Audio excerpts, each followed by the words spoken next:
পেশাগত দায়িত্ব পালন করতে গিয়েছিলেন তারা। হাতে ছিল না অস্ত্র, ছিল শুধুই ক্যামেরা। তবুও আর ঘরে ফেরা হবে না কখনো। গাজায় ইসরায়েলি হামলায় আল জাজিরার 5 সংবাদকর্মী নিহত হয়েছেন।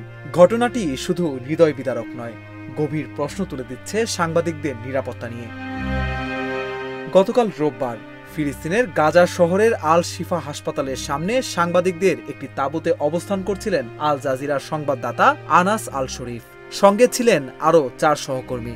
একটি বিমান হামলা আর মুহূর্তেই নিভে গেল 5টি প্রাণ।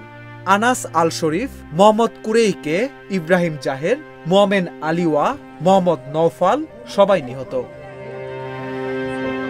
আনাস আল শরীফ ছিলেন আল জাজিরার পরিচিত মুখ।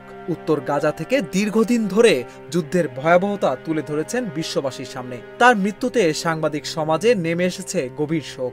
ইসরায়েলি বাহিনী এক বিবৃতিতে দাবি করেছে, আনাস আল শরীফ নাকি হামাসের একটি শাখার নেতৃত্ব দিচ্ছিলেন। তাদের দাবি তিনি হামাসের সামরিক শাখার সদস্য।